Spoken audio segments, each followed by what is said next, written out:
So for episode 1, we're gonna make truffle mac and cheese. Truffle mac is one of my favorite side dishes of all time because of its versatility and different kind of restaurants you can have it. Casual restaurants can make it more upscale by adding a little bit of truffle to it, and then more upscale restaurants can make it more casual by adding mac and cheese, a dish that we all love. To assist me with this truffle mac, I have my cousin Andrea here. Hi. So for our truffle mac, we'll use 3 different kind of cheeses: Sharp, Gruyere, and Gouda. And we're gonna also add some Kerrygold Irish butter, grating the cheese. And nothing like grating some sharp cheddar. Yeah, Nando. Okay, throwing pasta into boiling water, and we are gonna cook it al dente. Leave it in for 8 minutes. So, Andrea, what's the purpose of why are we putting this in al dente? Why we're cooking it al dente? So it doesn't turn into mush when you bake it. Yeah, nobody wants mushy baked mac and cheese. Oh, God forbid. Alright, now we're shredding the Gruyere. This will give it a smoky flavor. Yeah, with three cheeses, which cheese will you think would stand out the most out of the 3 cheeses? I think the Gruyere. And also, it sounds fancier to say. And this is the final product of the pasta, al dente. There we go. So what are you doing, Tony? Just shaving some Gouda. Can you tell me more about the flavors of Gouda? Yeah, this will add a smoky flavor to the mac and cheese. Nice. So we're using smoked Gouda. While Gruyere adds more of a nutty flavor, I heard. Yeah, I think so. We might have to Wikipedia all this later. Yeah. Definitely, it's a harder cheese to grate for sure. Like I'm losing chunks here, but it'll all melt in the end. These are all the shredded cheeses. We have sharp cheddar, Gruyere, and Gouda. It'll melt really fast. And we're melting this until it foams, correct? Yes. Plop. So we're actually creating a roux. This will help thicken our cheese sauce.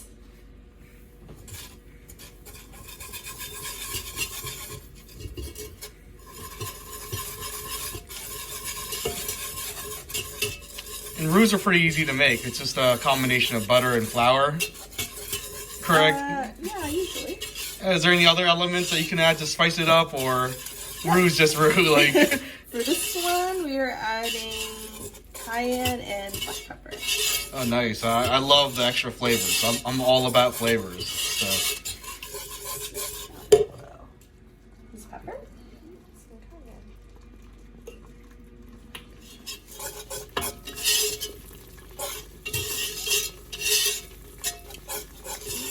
And then add 3 more cups after.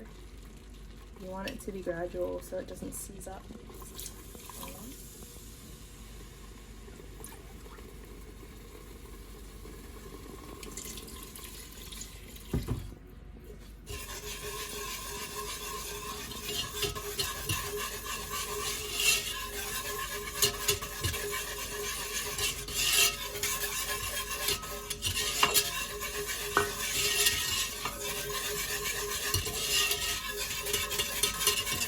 Worcestershire sauce, which is basically just vinegar and molasses.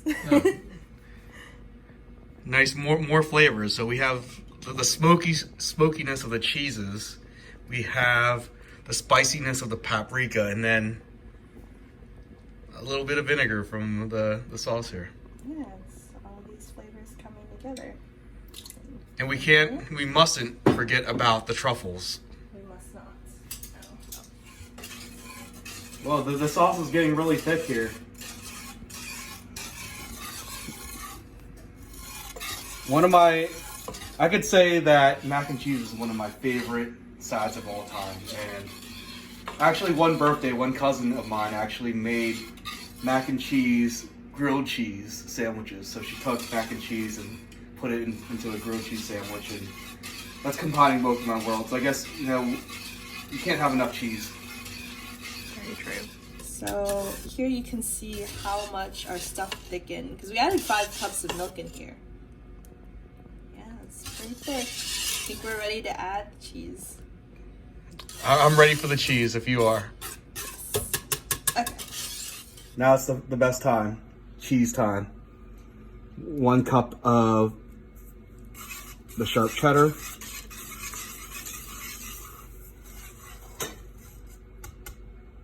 Another of this is the Gouda, correct? Yeah, it's a Gruyere. Gruyere, sorry. Jumping ahead of myself here. Okay, now we're talking about the Gouda. 1 cup each.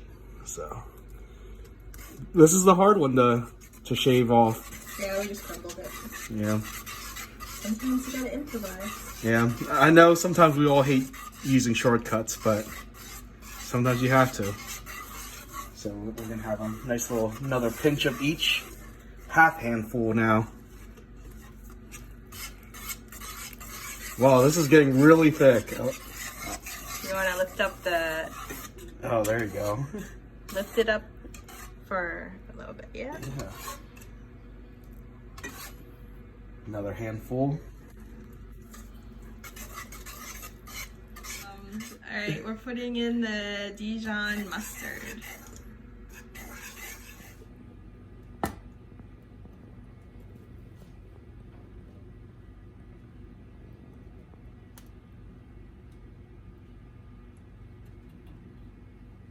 Okay, we can get the rest.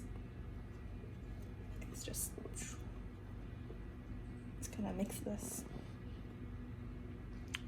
I'll put some seductive music. It is kind of sexy. Yeah.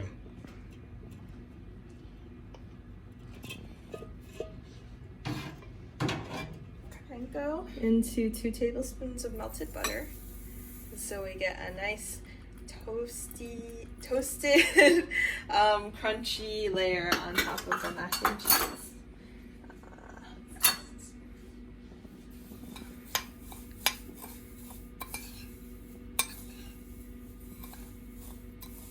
Yeah, a lot of people love that crunchiness on top of the mac and cheese. It adds another element. Again, one of the most important things in any food for me is textures and element, like different kind of flavors. So I think that when something is just one texture overall, it's too plain, like oatmeal. Sprinkling another layer of cheese. Can mac and cheese be too cheesy? No. We want nuclear levels of cheese. We want someone to be like, wow, I didn't know I wanted more cheese in this, but now I do. Yeah, this is definitely not for the lactose intolerant, so there you go. All the cheese. Want to make sure there's an even layer.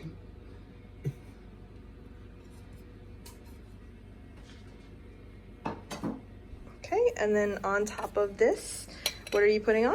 The panko with the butter for the extra crispy topping. I want to sprinkle that on evenly, right? Yes. Yep. What temperature is the oven at? It's at 400 degrees.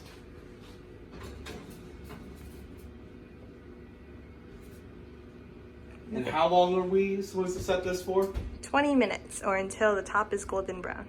20 minutes. Is it actually?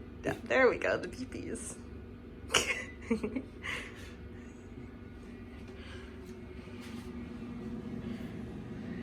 We're almost there, folks. 20. So this is the final product, sans truffles. So the 3 cheese mac and oven baked mac and cheese.